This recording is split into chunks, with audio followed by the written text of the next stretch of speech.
Hey, I'm Ben Avery. This is Strangers and Aliens. This is a podcast and a video feed and whatever, where we talk about just kind of that nexus point between spirituality and speculative fiction. And today I want to talk about probably more on the speculative fiction side, but without the spiritual side, the speculative fiction side wouldn't exist. And that is sci-fi Christmas stuff.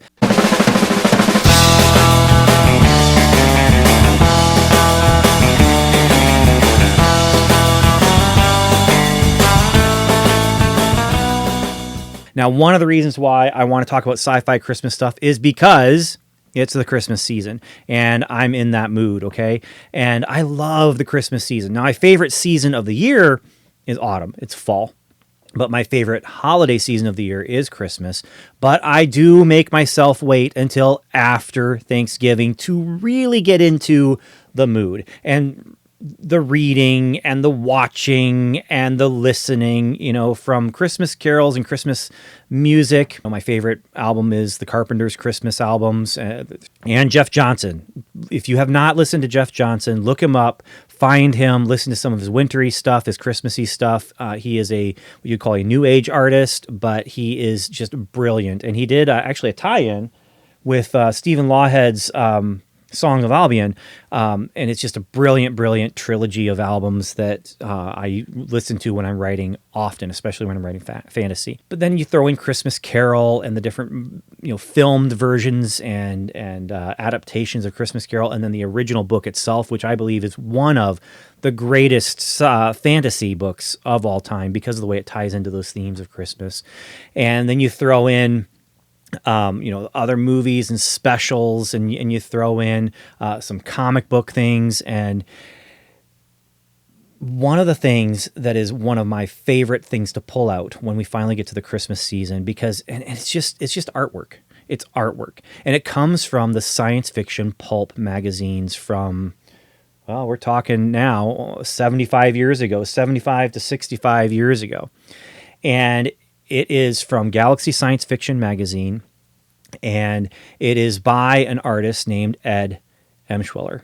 He is a brilliant, just painter, artist, who worked on pulp covers, but then he also turned around and went into kind of avant-garde animation, and he actually was one of those people who was working early on in computer animation. And I think I heard somewhere that he worked with Ed Catmull before Ed Catmull was working with Pixar, and he was involved in some of those early computer animation things, and just a brilliant artist. I have a small collection of sci-fi pulp Christmas covers, and half of the collection is from Galaxy, and then the other half is from 2 or 3 other titles.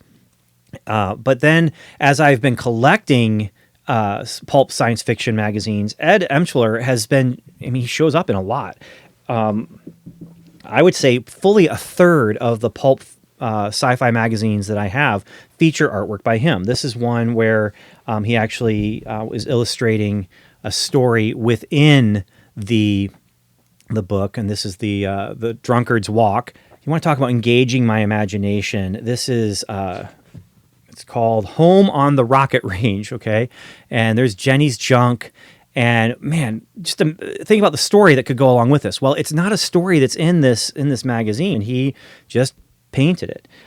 This is a similar kind of thing where it is have spacesuit, can't travel, I think is what they called it. Yeah, have spacesuit, can't travel. Talk about engaging the imagination. What is the story here? And I would love to tell that story someday. Now, here's where we get a little bit of a mix into some of my C.S. Lewis collection, and that is here in this issue of the Magazine of Science Fiction and Fantasy. This cover is the cover of an issue that has C.S. Lewis's poem, an expostulation, and it's a short poem. It's actually something I want to do an episode about because it brings up some interesting ideas, especially for writers of science fiction, but also consumers of science fiction. That's just, like I said, about a third of my pulp science fiction magazines, maybe a quarter, have covers by Ed Emshwiller. Well, let's get to the main event here, though, because this is what I want to share with you, and that is his Christmas covers. And his Christmas covers, again, his artwork, just these paintings, I'm not really familiar with work that he's done outside of I've seen some of the film work that he's done on YouTube, but when it comes to artwork that he's done, it's basically what I have in my collection and things I've seen when I've looked him up. There's a book that I want to get that has a whole bunch of his artwork in it, but I'm actually kind of satisfied with what I have right now. I mean, he's already engaged my imagination enough as it is. And this is something that I would love to tell the story of what is going on these covers, because he did a series of covers for Galaxy Science Fiction magazine, and all of them, the title, it doesn't actually have a title for the cover. It just says cover by Emsh, illustrating season's greetings to our readers. Or in other ones, in some of these other ones, it says offering season's greetings to our readers. And so in some ways, this series is just kind of season's greetings to our readers. That's kind of the title that I would give to this series of paintings. And I would love to, if it wasn't like a complete copyright violation, which it may not be. Some of these people are presenting these covers in other places that I've seen as if they are public domain. I'm not convinced that they are public domain. I'd love to reach out maybe to his estate and see, like, I think his daughter is actually a science fiction writer and an artist and filmmaker in her own right. And then his wife was a science fiction writer as well. I mean, there's just the family is a fount of creativity. But I'd love to follow the path that these covers give us that kind of engage the imagination with a story. And he, I don't think, was setting out to tell a story, but there is kind of a through line, almost a little bit of an arc of these covers that he is kind of presenting it's not quite a story, but it's close. It's close. And so it is Alien Santa Claus. And so here is the first one from the December 1951 issue. And this is the first cover. Again, it's season greetings to our readers, but I love this cover. And again, these are things that they just engage my imagination. Part of it is the details. And so as you're looking at this one, the detail of that alien tree, the detail of these two aliens who are clearly from the same world. There's a lot of humans and stuff, and they are, it seems to be that they've reached out into the galaxy and they're exploring worlds because this is on a planet that is not Earth. But these are clearly humans, and you've got the guy in uniform who would seem to be from, some sort of military ship or something like that. And Santa Claus is just sitting there smoking his pipe. And the maitre d' or server, he's also from this planet. I would assume that this is the planet that these three aliens come from, but this is kind of the human restaurant. And again, you can hear it, like, as I'm just talking about this, I'm not talking about like artistic details. I'm talking about story details. And so you can kind of see where my mind goes when I look at these kind of things. But the one thing you'll notice about Santa is while he's surrounded by humans and aliens, he's got 4 arms. And I love that little detail where it's just Santa and he's got 4 arms. And so what's interesting, though, is that this is not just a one-off and then he did another Christmas one. Because when you move to December of 1953, there's Santa again, and he has 4 arms. Now, this time he's being caroled to. It's interesting, too, because he's clearly, I don't know if he's living on some sort of space station or something, but we've got the metallic walls and you've got like all the controls and stuff where it's caution, check atmosphere and temperature, just a warning to yourself when you're getting ready to leave.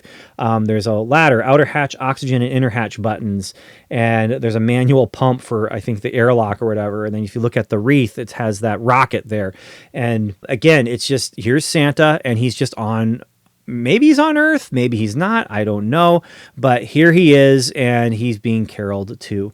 When I look at this first one, I see Santa, and this is him relaxing after he's just finished Christmas. That's what I'm picturing here. It reminds me of, there was a follow-up to The Snowman, the animated cartoon called The Snowman, where there's no dialogue at all. And it's the snowman comes and the boy builds a snowman, and then the snowman comes to life, and they fly to the North Pole, and then they fly back, and then the next day he's melted.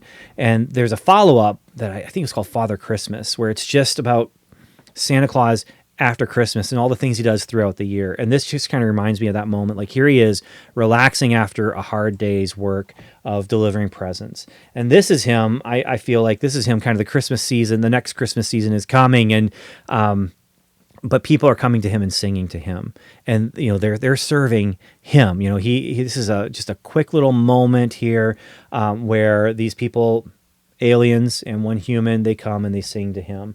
And then it's Christmas night. It's December 1954's cover, and you have Santa going to another world. This, I think, this might be on the moon. I don't know. It's definitely the Earth there, so it's definitely the moon. Okay. But the reindeer there, they're all in spacesuits, but they're flying, and he also has some rocket boosters on his sleigh. And you've got on the inside, you've got children looking out the window. Look, it's Santa, I see him. But downstairs, you got mom and dad, and they are decorating the tree. And then there's their rocket just outside, and they have a wreath, and he's coming to deliver presents to the moon.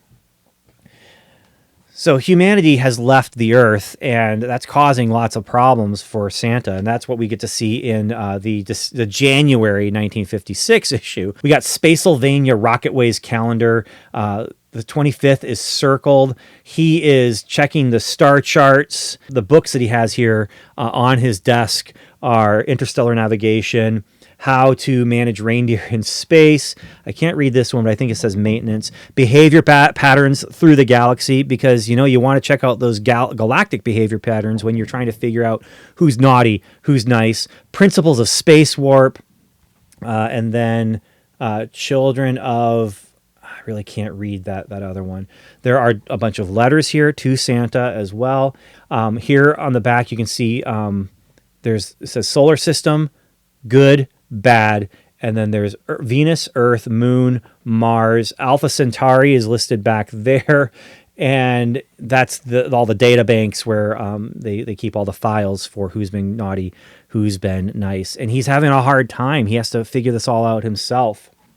And so I love this, as you kind of see here. He is just, I'm delivering to the moon, and now things are just getting much more complicated, even though he has the computational... I mean, those data banks go far, far, far back, but, it's a big job. It's a hard job.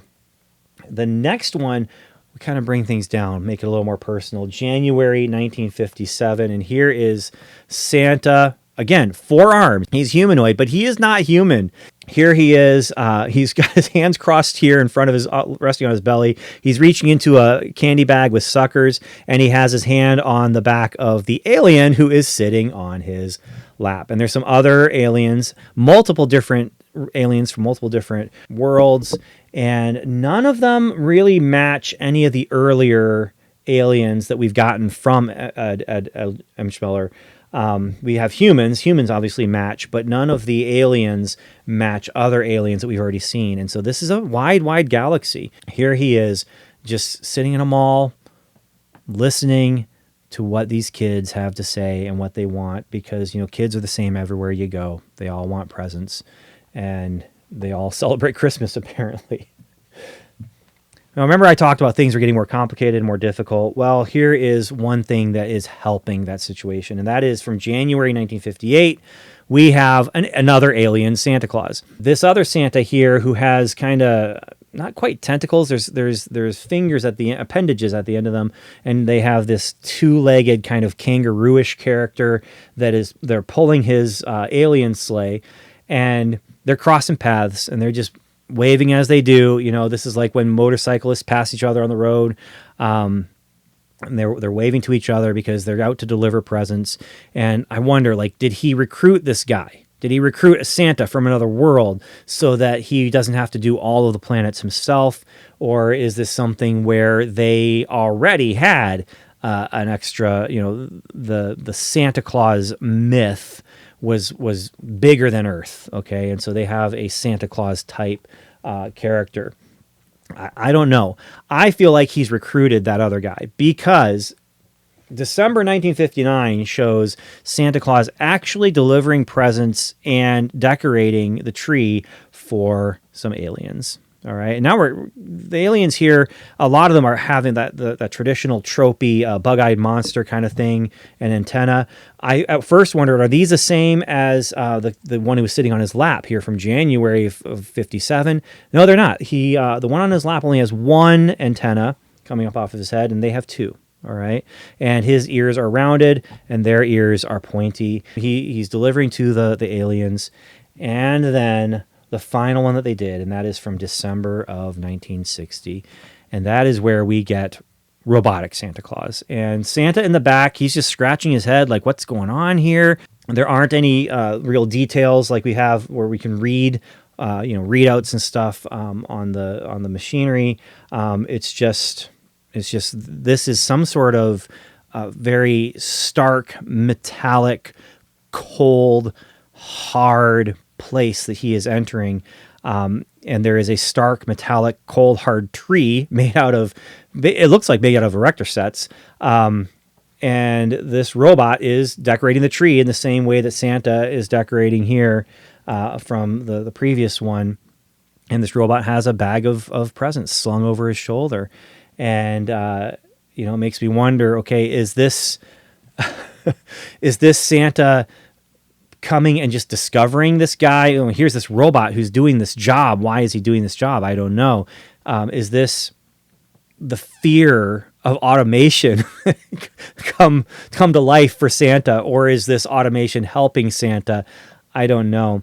So while I would love to take these covers and actually do some sort of, story where each chapter has, these as the chapter header kind of thing, they're not mine to do that with. I could see a situation seeking out permission from the Emshwiller family, but that's not what I'm going to do. Now, I have been inspired to do some Christmassy things from these, and there is a Santa alien story that I would love to do eventually. I don't know if I'll ever get around to it, but I would love to eventually.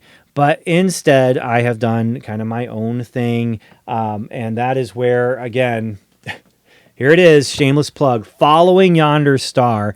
This is something that I've been wanting to do for years. I've wanted to do a Christmas book, and when I started with A Time for Everything, part of me was saying, okay, maybe the next thing I should do is a Christmas one. This Christmas book came together a lot quicker than Parabolic Orbits, and that's because some of these stories have been printed before, and they are from people that I know and that I've reached out to, and then other people who reached out to me when they found out I was doing this, and we put this together, and this is available now on Amazon. That's the only place you can get it right now. I'm not selling it from my personal website because I can't get the copies in time for Christmas. I'll be doing that for next year. But Following Yonder Star features 11 stories, and one of them is the graphic novel that I did with Tim Barron about Santa Claus fighting Krampus. It involves Krampus, it involves Santa Claus, it involves lots and lots of punching. And so, yeah, you can get that. If you like this sci-fi Christmas stuff we're talking about, I think you dig this. There's space opera, there is horror, and there is fantasy, and there is romance, and there is humor, and there is Santa Claus punching Krampus, and Santa Claus punching werewolves, and Santa Claus versus UFOs. But those are the only 3 Santa Claus verses. There are vampires as well, but it's not Santa Claus versus vampires. Anyway, I just wanted to share this fun Christmas art stuff that, again, it's inspired by Christmas, and it's all, you can see him just kind of delving into the spirit of the season, the giving and the coldness, but you also kind of see the the coldness of space versus the coldness of winter. But you can also see in some ways kind of that industrial changes to the world where there's computers are becoming more and more prevalent, and space exploration is definitely on their minds, and the automation of the world around us and growing as you're moving from the 50s into the 60s. And it is kind of just that decade of the 50s that he did those. And yeah, so all that said, I hope you enjoyed it. This is not an episode that will be posted to our audio feed because it is a very visual topic. But I will say, please go check out strangersandaliens.com or subscribe to us on whatever audio podcatcher you might have, or hit subscribe here on YouTube. But until next time, I want to say thank you so much for spending time with me. Thank you so much for geeking out with me about Christmas. And until next time, God bless us, everyone, and Godspeed.